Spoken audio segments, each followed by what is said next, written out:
Business Growth Talks podcast is created and hosted by Mark Haywood. In this show, we talk about how to grow a business in the growth stage. The growth stage is often marked by rapid developments, increased revenue, and an escalating customer base. In each episode, we talk to entrepreneurs and business owners who have grown businesses, and we cover topics like scaling processes, market expansion, financial management, human resource and talent development, and customer retention. If you are looking for actionable advice, tips, and techniques on how to grow, run and build your business, this is the podcast for you. I want to welcome John Briggs back to the show. We last spoke in 2021 where we talked about his business journey on the previous show, Absolute Business Mindset. John is the founder of Insight Tax. He goes against the big four accountancy firms with his new Workday Normal. He has created a rockstar culture with a consistent revenue growth. John helps his clients save tax, manage cash flow, and help with bookkeeping. He also has a second book come out called 3.3 Rulebook, which is going to be released in January, but you can pre-order it now, where he talks about creating more by working less. He wants to help entrepreneurs with preventing overwhelm and burnout. John lives in Utah in the USA. So if you are enjoying this content, please can you subscribe to the podcast on any of the podcast apps so you don't miss an episode. Hello, John. Thank you so much for joining me today. How are you doing? I'm doing well. I'm so excited to be back. Oh, so good. So good. You are quite a rare breed. I do bring guests back, but it's not quite as probably regularly as I could. So when your team reached out to me, I thought this is brilliant. We can get you back on. And we can ask some of the same questions and obviously some different questions as well. So the first question I want to ask you is, what does a business mindset mean to you? Business mindset is, for me, someone who understands the balance between taking care of your team and having a business that can be around forever. I think so I've developed what I call the Forbes-Ramsey spectrum. And it's because I read an article in Forbes once and it said, hey, we know that companies have to lay off employees and they have to squeeze everything to get the profitability because that's the game. It's all about profit. Mm-hmm. And then on the other side, you have Dave Ramsey, who has made comments. He was on a podcast once and someone asked him about this methodology called Profit First, which is just a cash flow management system. And he said, no, I've never heard about that methodology, but it's always about people first. And like most spectrums in the world, the answer is never on the extremes. It's always somewhere in the middle. So I want to take care of my team. If I have a business mindset, I want to grow. I want to provide a lifestyle for people. But in order to do that, my business exists to make a profit. I have to have profit to support my team. I have to have profit to stay in business. Yes. So the business mindset for me is a balance between the two of those things. So you brought up Dave Ramsey, and it's someone that I've been viewing for the first time in the last sort of 3, 4, 5 months. And I feel that when you look at the show that he does and the people that work with him on the show, he very much is for people that are struggling a really bad shape. They've got a lot of consumer debt, maybe a lot of educational debt, university debt as well, and they don't know where to go. And his strategies of spend less than you're making, invest some of it, don't have any debt, get rid of all of the consumer debt. Now, what he's saying there, I'm going to rant a little bit. I'm sorry about this, but that is actually really good advice for a particular type of person. But someone that maybe have worked for 10 years that wants to be able to buy property or invest in the stock market or whatever to be able to generate more gains, and actually for properties, leveraging debt is a really super sensible way of being able to earn more short term in cash flow as well as long term in capital appreciation. So I feel that he is for a particular target market. And when you try and transfer him, his method and his story and what he's trying to tell people, it doesn't work for everyone.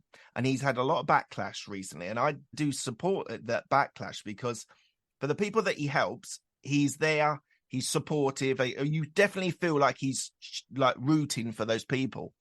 But the whole idea of not having debt at all, doesn't work for me as an entrepreneur, as an investor. What's your thoughts on that? Yeah, I will start with, I have a special place in my heart for Dave because when I was my own business as it was growing and I'm in a windowless office and I'm working till 3 o'clock in the morning, I had his like radio syndicate playbacks on loop in so that I just had a voice in the background, Right. because I was uncomfortable feeling alone. Right. And I agree with you. Some of the stuff he teaches, I think is brilliant, but yes, it's for a specific audience. And the challenge that happens, and I don't fault him, I don't know how I would respond if I had millions and millions of followers.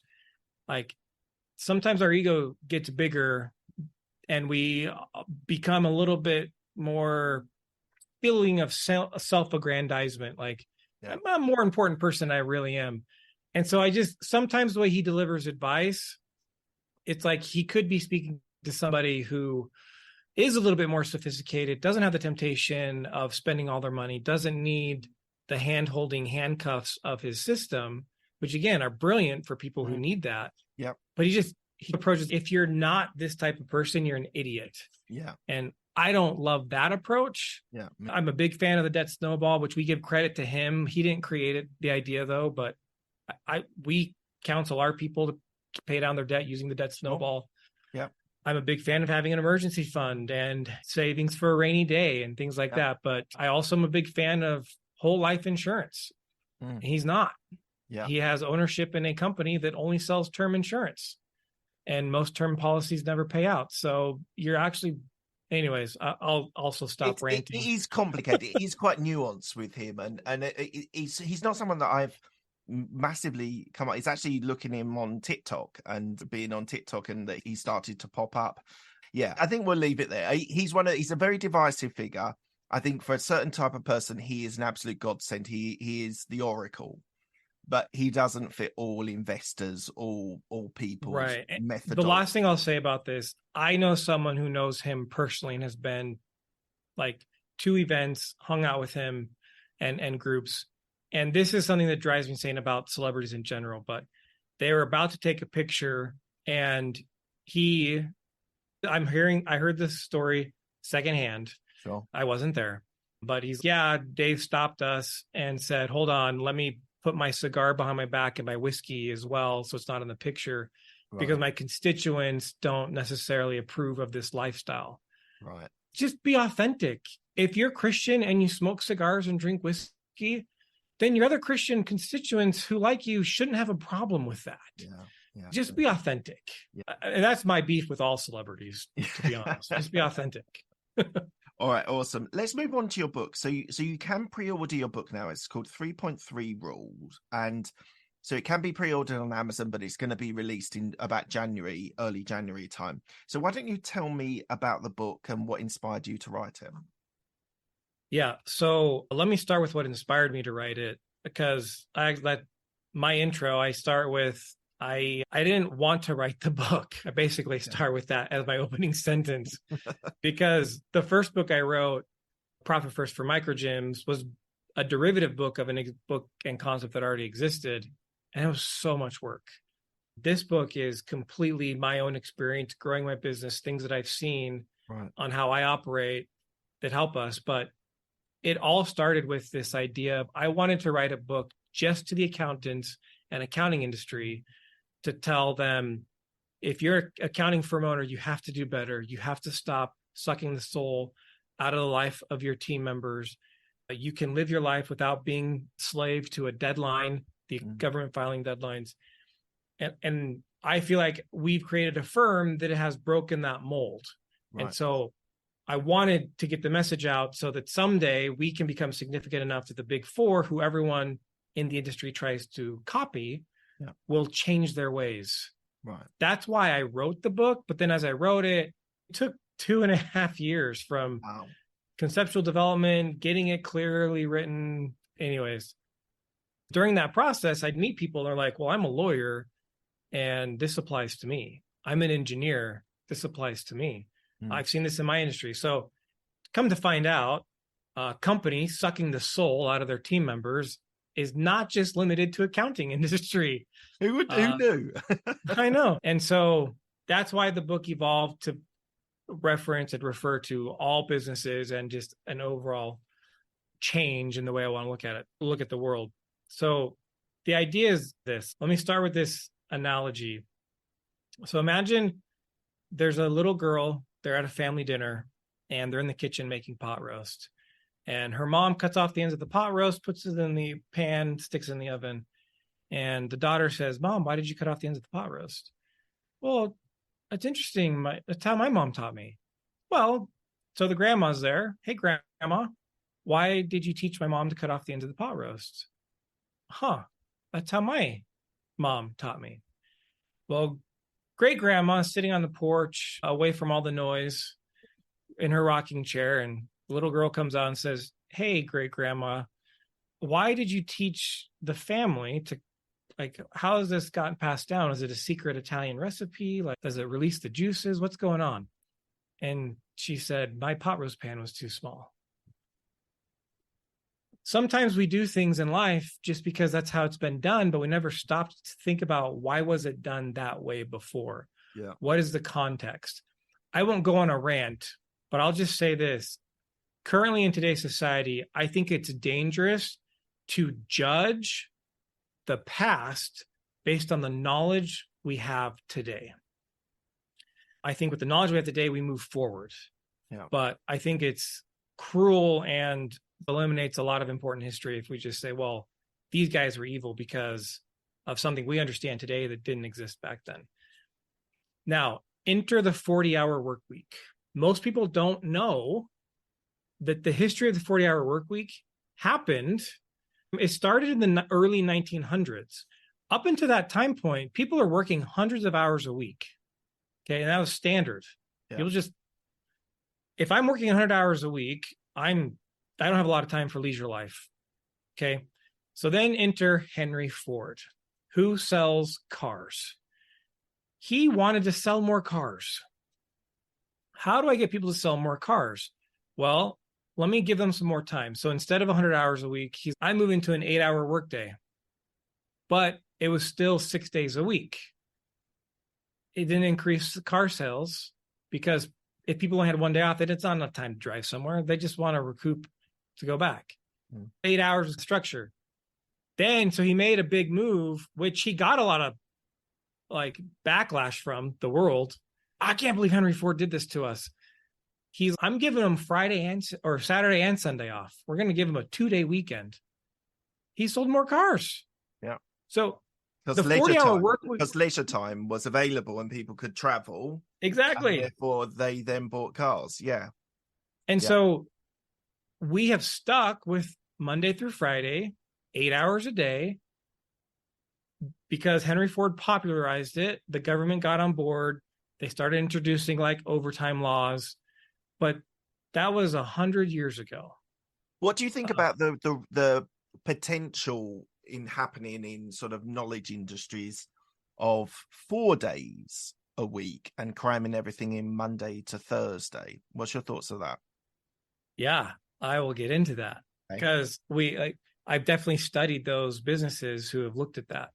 Move to a 40-hour work or a 4-day work week or a 32-hour work week spread out. There's been a decent amount of experimentation on that, not just in the US. There's actually, I think there's 9 to 10 countries I talk about in my book that have experimented with that. The problem with that is that with these experiments, some had some lasting benefit and others didn't, but none of it was based on science. All it was just based on, we've accepted this idea, 40 hours a week is what we should be working. So how do I'm just trying to window dress 40 hours. So 4 days of 10, 3 days of 12. Right. Again, none of it though is based on science. So I wanted to go, and this is the main concept of the book, is I started looking at research, actual data. As humans, it is very unlikely for us to stay focused on something for more than 3 hours at a time. Okay. There's studies that show the average worker actually is productive for 2 hours and 53 minutes a day. So there's the other almost 6 hours of wasted time, or 5 hours of wasted time. A guy, his name is Alejandro Giedes. He's a professor at the University of Illinois in Champaign. And he saw this study where people are talking about attention span and how attention span can be limited. And he actually said, hold on, is it that attention span is limited, or is it focus? Because his hypothesis was our attention is always on something. Mm-hmm. If I'm working and I'm not being productive on work, it's likely because my attention span is somewhere else. Yeah. Maybe, right, I could be lost in thoughts in my head. So he started with that study. Then he moved on to looking at physical stimulus. There are studies that show when physical stimulus is constant, our mind neutralizes the stimulus. It ignores it. Okay. Perfect example is the clothes that we're wearing. We put on our shirts in the morning and our mind stops registering the sensation. But now that I bring it to your attention, if you wiggle a little bit, you can actually feel your clothes moving on your skin. Yeah. It's because it was a constant stimulus, our brain neutralized it. Those studies even show if you stare at an image long enough, that image will disappear from your vision, even though it didn't physically get removed. He said, I wonder with this idea of attention span and focus, if it applies equally to attention span and our ability to focus. So he did studies and he found out the same thing. If our mind is focused on something, that constant stimulus, our mind will eventually neutralize it. And so the solution that he found is to give ourselves adequate breaks, a reset. Right. So with that science in mind, the book talks about how the most efficient workday structure is to work up to 3 hours at a time, followed by a 30% recovery period. Wow. That recovery period then allows us to reset, gives us permission not to work. So when I do come back to work, my mind is actually capable and ready to actually study things. So a book that I read a long time ago, but was very powerful to me, was Carol Newport, who did the Deep Work. Yep. And that was an absolute revelation to me. And using Pomodoro, I used it for a long time of just doing 30-minute sessions, whatever I was doing, no phone, no internet, no nothing, just focus for 30 minutes, go make yourself a cup of tea or a cup of coffee, go get water, take a step away. And actually, that as a methodology is super helpful. And I think you were saying about constant, you're always occupied by something, but people now have phones, which they get distracted by. They're being given the internet so they can go and look at the football score or whatever, or their team and stuff like that. I think there are a lot of distractions, and I'm not saying we shouldn't have those things in the workplace, but I think you've got a valid idea and methodology that get people to work focused without interruption. And if someone comes over to them, if they're sitting in the cubicle, and just go, look, I'm in my 30 minutes or I'm in my hour that I need to focus. Actually, there would be more productivity, and productivity is really what we're looking for.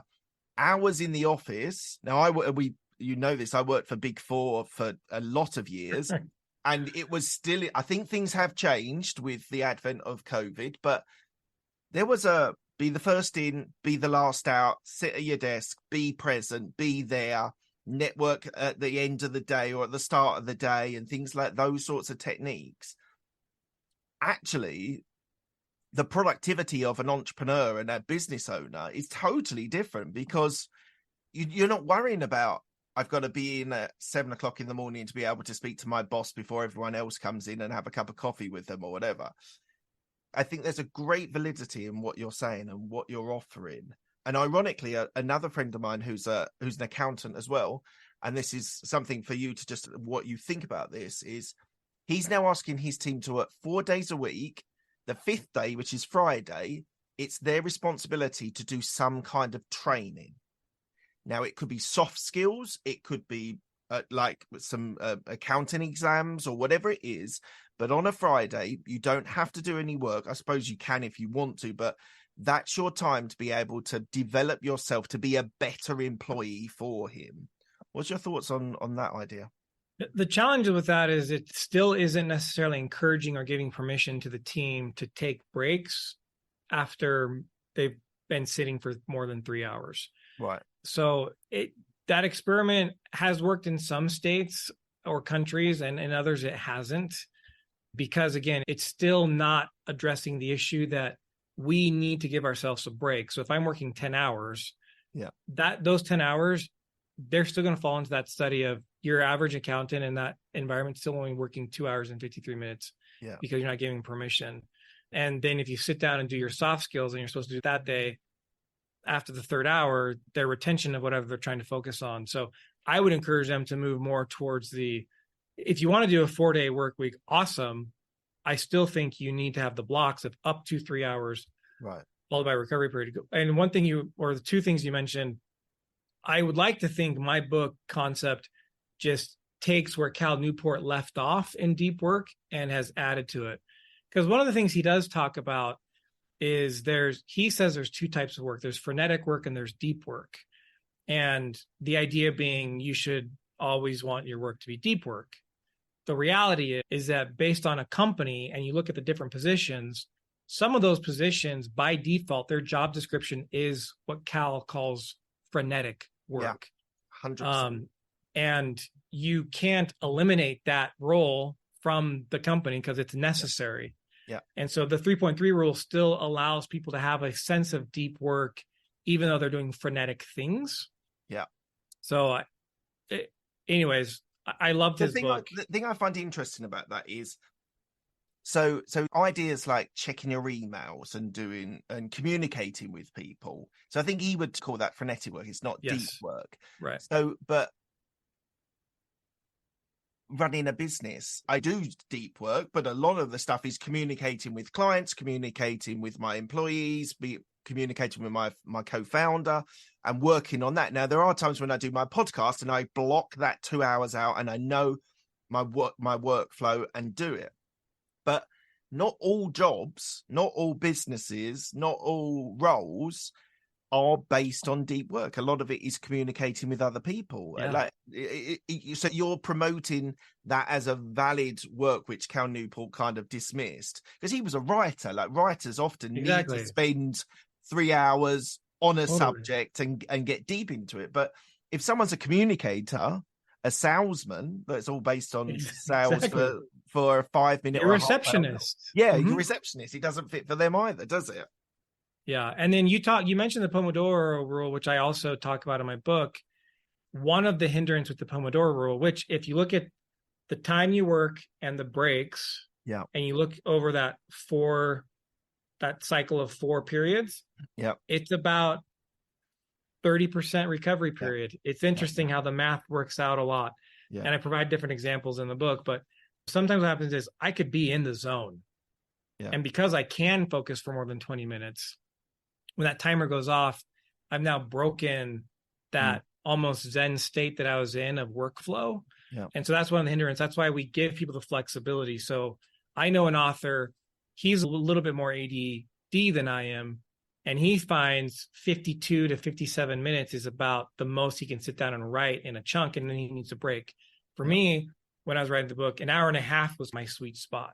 Right. But it still comes down to, so find what works for you personally. And depending on the task, that also could change. That's why it's more of the 3.3 rule is more of a guideline than some of these other things that are presented as strictly do it this way. Yeah, I think that's something that is happening across the board. When you think about, I know you not necessarily know a lot about health, but I've been spending a lot of time of my reading and podcasts on the health side. And one of the things that they say about medicine is that we used to have hard and fast rules. Do this, don't do this. Don't, like, if you're on a diet, don't eat sugar and don't. Now, what they're finding is that there's a guy called Tim Spector who's got Zoe, which is a company where you monitors for an individual, and an individual's requirements, their level of carbs versus protein versus fats are different for the individual. And there's not these hard and fast rules that will work. Like, does keto work? Does no carb, whatever that the diet is. And I think we're coming to that with a lot of different things in society, in work, in health, that actually, there can be like general rules that are good guidelines for everyone to work on. But the individual now has to take an element of responsibility on what works for them and be able to understand their rhythm for their day. Are they an early starter? Are they a night owl? What works for you is going to make the best productivity, whatever your business, whatever your role is, and having that flexibility to work with people's rhythms, I think is something really important. What do you think? Totally agree. Yeah, I think sometimes we actually hinder ourselves because our friend said they're doing this method and it's awesome. And so you try to do it the exact same way and it didn't work for me. Yeah. And that's why we wanted the 3.3 rule to be that guideline. It's up to 3 hours. So if that means 30 minutes, you can only work 3 minutes at a time. Cool. Then take the 6 minutes off or whatever that math is. Just give yourself a break. That's really the matters. A period of focus time, a focus block, and a period of a recovery time. Yeah. That's if we allow ourselves to change the workday structure to fit that in, yeah, the whole world will be more productive. Instead of being more productive for the sake of being able to work longer, yeah, it's being more productive so that I can now spend less time at work because I got more done. And now I can have that life part. I can have that work-life harmony that we probably all want more of. All right. I want to move on to Insight Tax. We did cover it in the previous episode, so if anyone wants to go back and listen to it, but I'm just interested. So the show is about growing businesses. And I just want to know, through the years that so it's 13 and nearly 14 years you've been running Insight. And as a business owner, you've had to deal with employees, you've had to deal with budgets and working out forecasting and thinking about how to grow your business. But for you, as a trained accountant, what's been the biggest effect for your business? Is it revenue? Is it increasing revenue? Or is it budget controls? We'll be back after a quick break.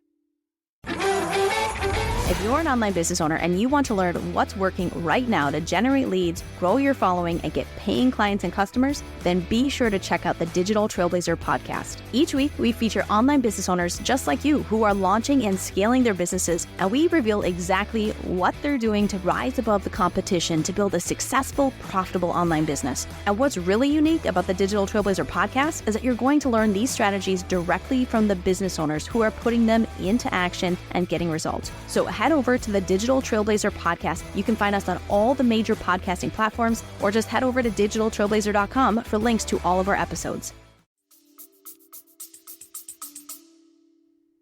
Yeah, I think budget controls might have different definitions for people, but definitely more that.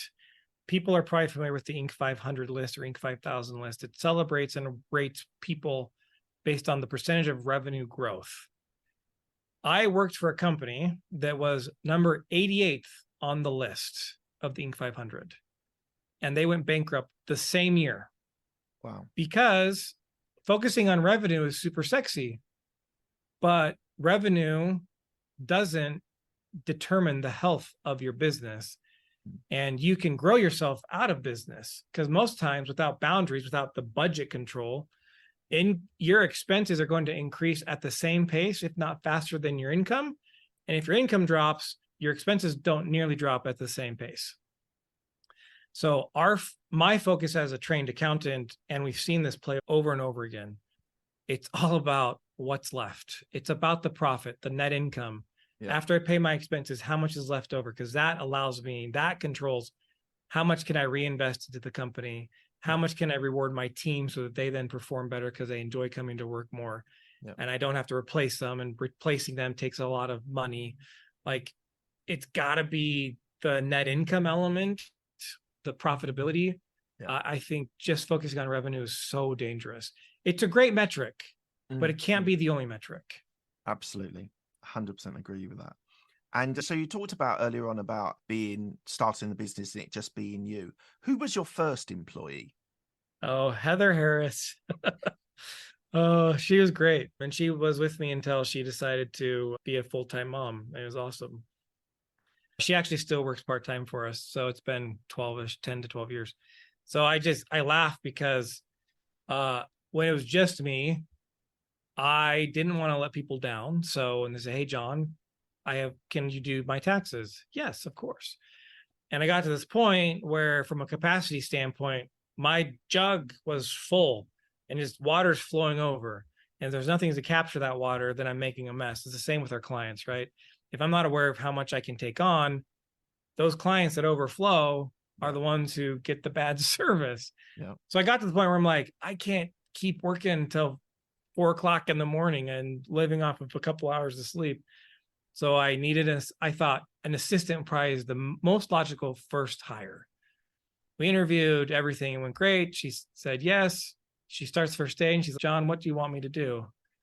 And I was like, I don't know. Check my email? Like, it was I answered her question with a question. Yeah. Because I didn't have time to sit and think about what should you be doing for me? And luckily, I lucked out with her as a hire because she's super capable. And she did start managing my email, but then figured out, oh, John has needs in these different areas. Right. And she was able to step in.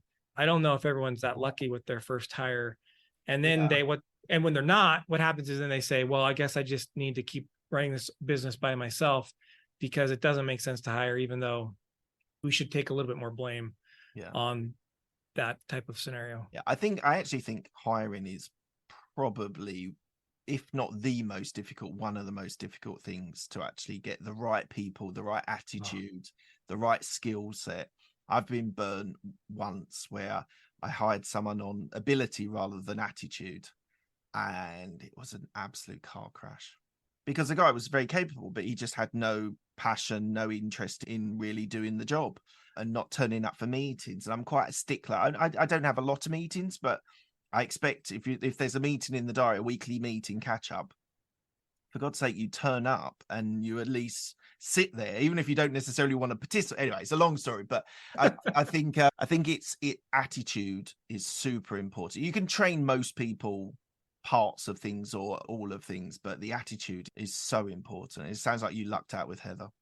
I did, yeah. Cultural fit is super important, or the attitude, right, in relation to your company. Because someone might have a bad attitude based on the culture you want. They could be a great person for someone else. Yeah. Now, absolutely. I also, though, I feel like if I have attitude on one end of the spectrum and then I have ability on the other, I actually, in most cases, would lean more towards the middle, especially as an accounting firm. Right. There are certain roles I can't hire if they don't have some ability. Yeah. Now, if you're in a company or the position doesn't, like, you can train it relatively quickly, absolutely. Don't worry about looking at certain skill sets. But I think if everyone's honest with themselves, even in those roles, there's a certain maybe critical, maybe up to three critical behavior or abilities that we need them to have in order to be successful. So I get what you're saying, but I don't believe the straight up blanket thing of always hire for attitude and ability. Yeah, but as an accountant, you need a certain mindset of being an accountant, don't you? Well, and depending on, they got to know debits and credits and all that boring accounting stuff. Yeah, exactly. It's slightly different. So I'm thinking about the podcast business. We've got a podcast booking agency, and a lot of the stuff is process and sales and marketing and stuff like that. And that can be trained. Totally. I don't think you could, like, I worked in the corporate in Big Four, as I've said before, but I never wanted to train as an accountant. I had opportunities and I just went, it's not really a good fit for me. I don't think it's where my talents lie. So I want to lead on to talent. So fast forward 13 years or 12, 13 years. How do you what's your strategy now on keeping talent? One of the easiest things to do with our industry is to let them work fewer hours than the industry requires.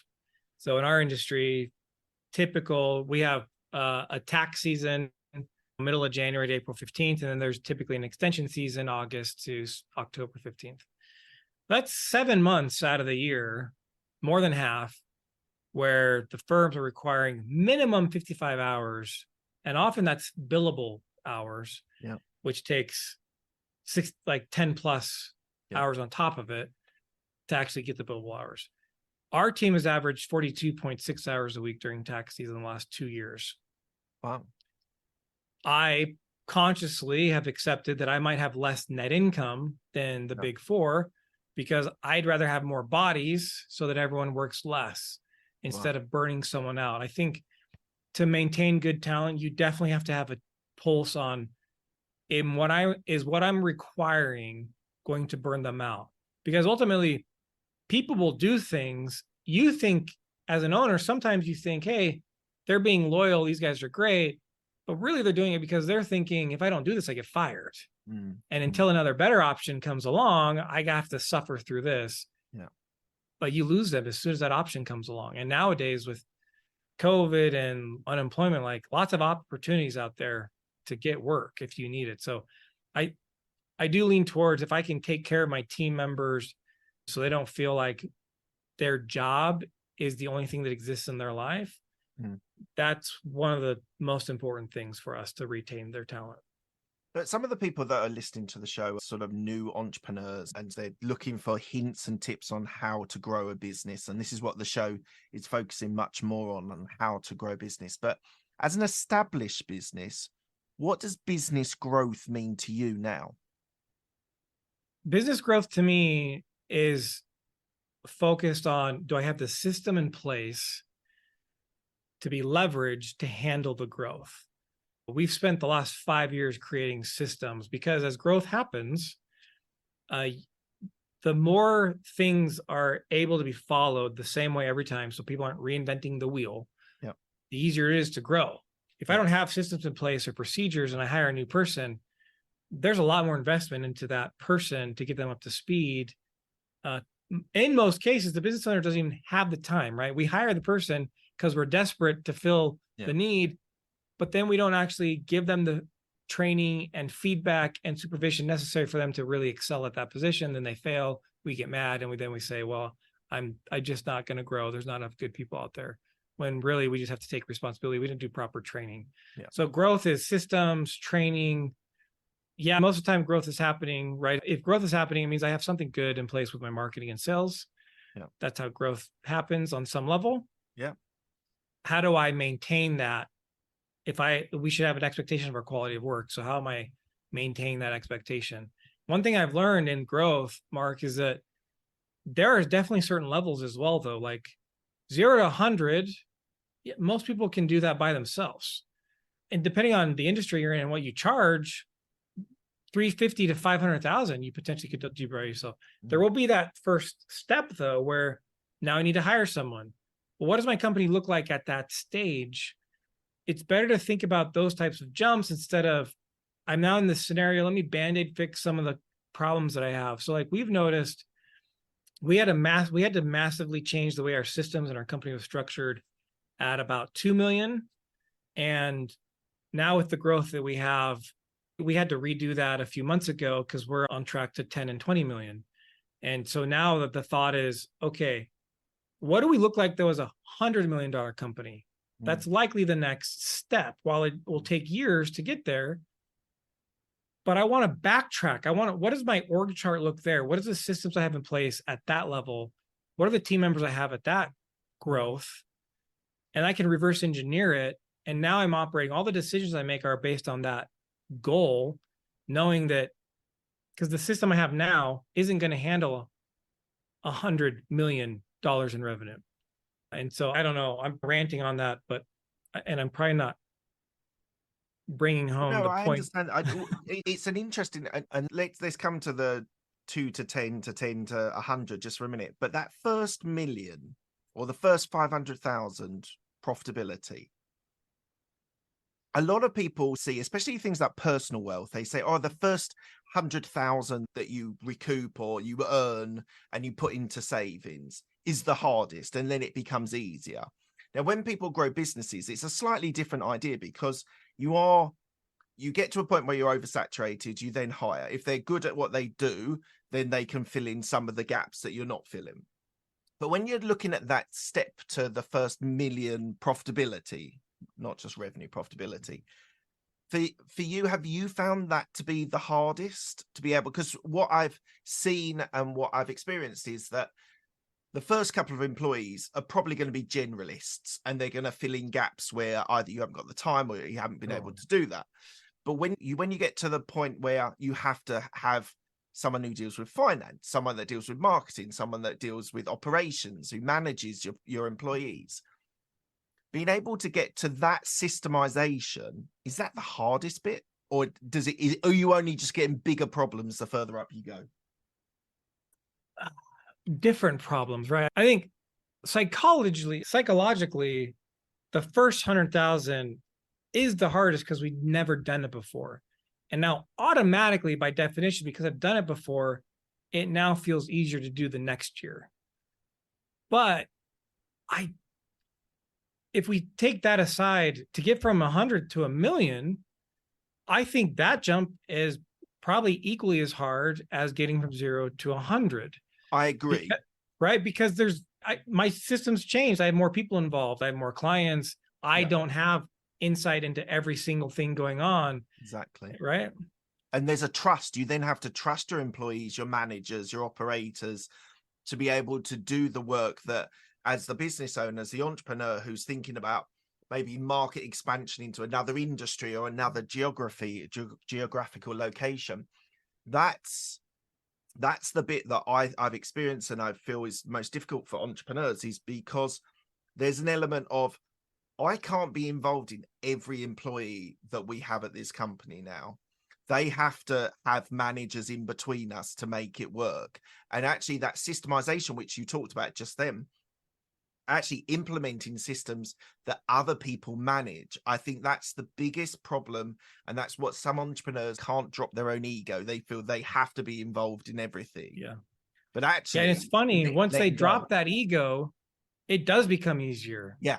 Because now you realize, oh, I trust them and I can have a 10-minute meeting with them once a week, as opposed to being the guy. Yeah. I think one thing that we need to understand as business owners, regardless of where we're at, if we're trying to grow in a growing company, we are always the most incompetent person in our business.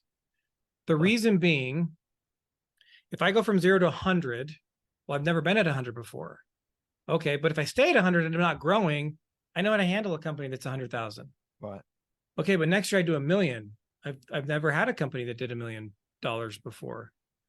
So I don't know how to do that yet. I'm trying, and maybe there's new skill sets where I can hire team members. They follow the systems we do, and they do the same thing every day, the same way. They become very competent and efficient in that. I think we just have to accept that as a growing company, if you've never been at that size before, it's totally okay to feel like, man, I don't know what I'm doing. Absolutely. Like I had one of my accountants, they're a little mad at us with some of the things we changed. It just feels like you guys are just making up crap as you go along. I'm like, we are. We've never done this before. Yeah, I think you're right. And you've got people like Richard Branson, who has been the art of delegation. I found his autobiography so inspiring, that whole idea of just saying, there's things that I'm good at and there's things I'm not good at.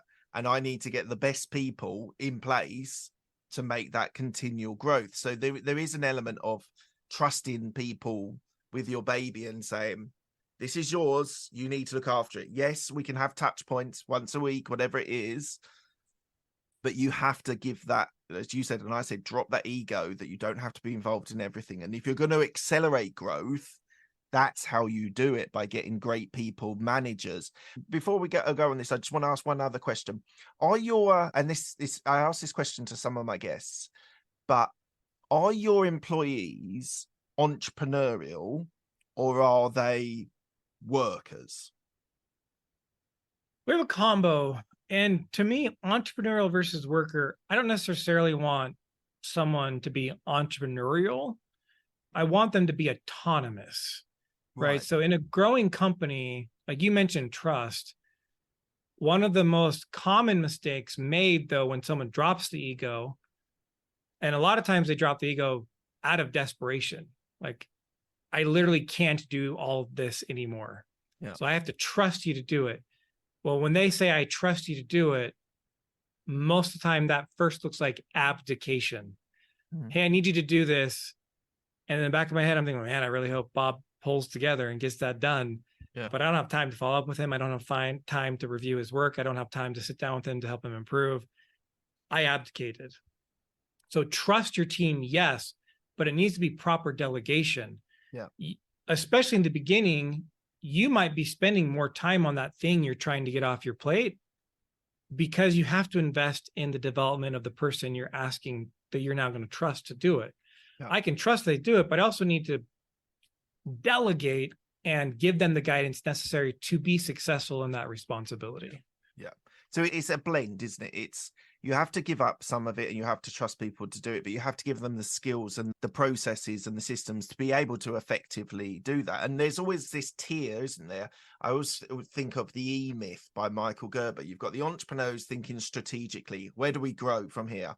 You've got your managers in the middle that have the systems and processes and look after the rest of the people. And then you've got the technicians at the bottom who are the doers, who are out there. And people can move up and that's totally understandable. But there is distinctly in virtually every business, those three levels, isn't there? Absolutely. And I think that everyone who's listening here or watching, Michael Gerber, E-Myth, anyone that wants to think, the E stands for entrepreneur. It's a great book. It is incredibly fascinating how he simplifies, but actually adds a lot of weight to how to grow a business as well. So I would definitely recommend that to everyone. Look, we're coming to the end of the interview. I asked the same 6 questions to all of my guests. They're quick-fire questions. They don't need a quick-fire answer. We've been through this once. There was 5 at that time. So see, there is an extra question. But the first question is, what's the best decision that you made? Hiring that first employee. It was terrifying, but it got me now comfortable hiring people. And here we are, 71 team members later. Amazing. What's the best piece of advice you've been given? That it is okay that if something is true now as you grow, and I'm not talking about eternal truths like gravity, things like that. Is if something works for me now at one level, as I grow to the next level, that may not work for me anymore. And that's totally okay. I've had lots of mentors in my life that were perfect for me at the time I needed them. Yeah. That right now, with the size of the company I have, they don't have the expertise or knowledge to be able to be a mentor for me anymore. Yeah. And I don't love them any less. Yeah. They were like, find the advice that is ready for you right now at where you're at. Absolutely. Who's helped you most in your career? Oh, goodness. I don't have a single person. It's the same idea. Like, I've been really fortunate to understand that where I'm at, what's the mentor that helped me get there? And each of those mentors, making Garrett White when I was smaller, Kelly Roach right now, like, it's just so many mentors, but they were what I needed at that time. Yeah, I get that. Tell me about a regret that you have. I have learned through a few bad regrets. It's very important to get certain things in writing, especially with friends. We've been through some pretty ugly lawsuits that could have been solved if we just got something in writing when we were both happy with each other. And then all of a sudden, everyone has different stories when there's disagreements about a lot of money. Oh, yeah. So get things in writing. I regret not getting certain things in writing. Lending money is always, and I do real estate, and when people are going into business relationships where they've been friends for a long time, that can prove pretty tricky for people. And sometimes I don't always say this, but sometimes I think you probably should leave that one because you've got a really good friend there and you don't want it to be disrupted by it. But I think it can work. Business relationships, when it's lending money and things like that, they can really work because you're both pulling in the same direction, but you've got to make sure you are pulling in the same direction. You want the same things. That's what I think is important. Okay. What are you most proud of?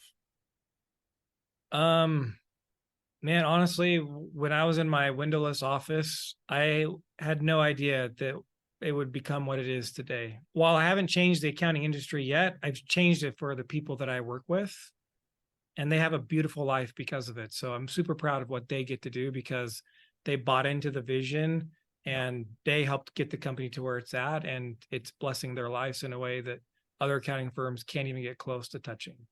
Yeah. And look, I haven't been in Big Four for a number of years now, but what it was then, there was a lot of, we were in the tech department. We were building technology software for clients. And some of the battles that the leaders from our area to the more traditional accountancy firm was, look, we don't charge on a per hourly basis. we deliver a product or a service. And therefore, this whole idea of timesheets, I don't know if you do timesheets, but it was a complete bane of my life. I hated it, but I did it because I had to do it. But I think the way that, like, this whole idea that some accountancy firms, probably a lot of them, still keep quite backward thinking that they have to do so many hours to then charge the client for the services they're providing. When we were battling in the tech department of this accountancy firm, it was, but we are delivering a service to our client and we need to make the technology work. It actually has no relevance if I do 60, 80, 100 hours or I do 5 hours. If you're delivering for a client and a client has a value in what you're doing, they will pay us that value. Right. Just on timesheets, do you do timesheets and do you still charge per hour?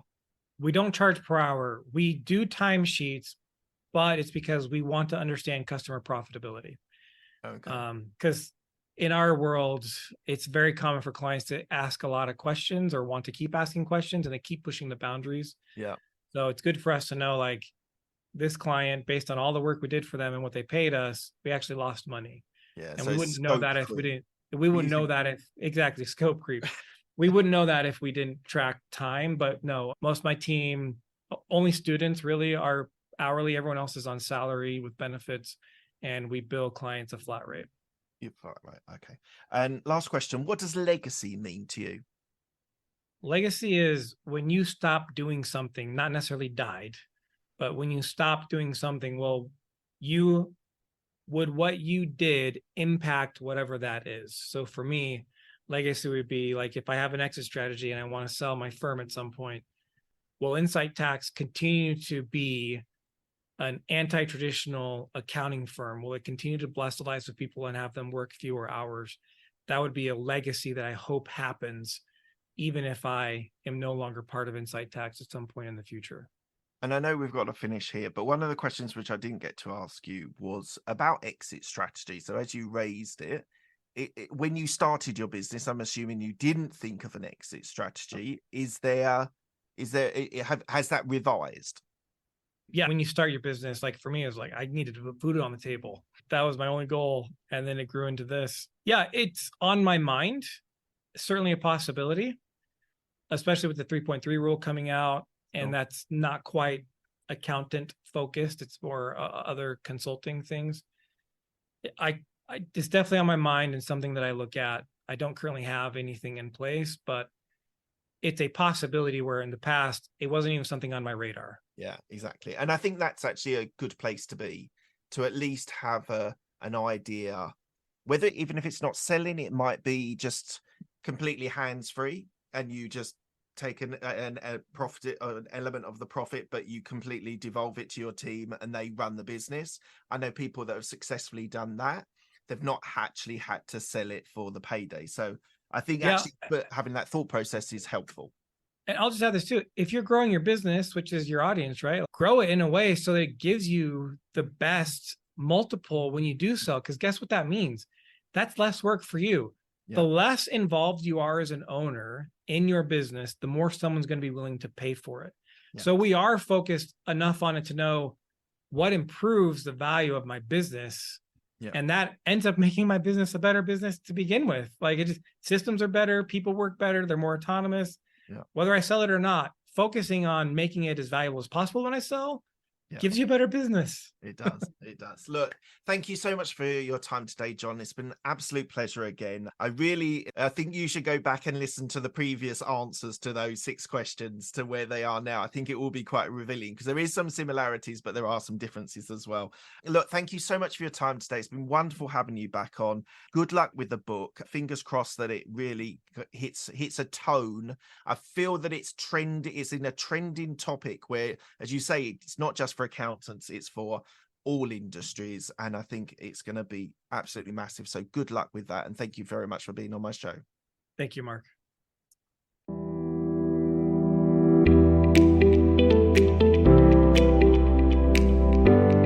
Right, that was interesting, wasn't it? So John Briggs, as I said, I interviewed him in 2021, And he was very much focused on insight tax, and as well as his old book, which go back and have a look at if it's relevant for your industry. Really great guy. Really enjoyed that conversation. He was talking about some really sensible and really innovative ideas of restructuring the way especially knowledge workers work, but equally he said just off screen, he said also for industrial workers you could get them more productive and more efficient. So I think there is something there that he's that evolution from Cal Newport's deep work into this 3.3 rule, I think is super powerful, and I wish him all the best on being able to really promote that and get that out. Hopefully the show will help him as well. And if you do enjoy that, please do pre-order, and it comes out in January if anyone is interested. And he is doing an Audible as well, so do check that out. But about insight, so he's a seriously impressive guy in an industry, accounting industry. Is a very traditional industry, and it's very much a closed-minded business. And as I said in the interview, we were in the tech department, and there was a definite pull from the accountants and the software developers. And I was working as a business analyst and as well as managing the developers and building the tools. There was this idea that value for us was more important than time spent. And he has been able to build a business of 71 employees where he is going counterculture on that whole idea of accounting industry. And I applaud him. I think it's a brilliant idea, and I think it would be wonderful if other accountancy firms did rethink that whole idea about how to build and maintain and grow a business. I think it's super important. Even if you're not an accountant, I think it is important. Some of these ideas of systems and processes, so important. We need to get them implemented in our businesses, either when we're devolving or delegating to other people, or whether just to, as he said, just to grow the business, you do need them in place, and you do need to have less micromanaging of people and trust managers to look after your people. So I've got a lot of time for John. I think that whole idea of managing customers, the employees, talent, growing a bit. I thought the question I asked about what's growing a business for him now look like, I think it's really interesting. I think if you missed that, go back over that, because it's a really interesting point. And he's looking to grow it. He's looking to expand it. He's a really wonderful guy. I've got so much time for him. I really did appreciate him coming back on the show. And thank you so much for your time. I hope you've enjoyed this time we spent with John here, and looking forward to the next one. On to the next one. Thank you for listening to Business Growth Talks. This podcast is released every Monday, so don't miss an episode by subscribing to all podcast platforms, including Apple and Spotify. Have a great day.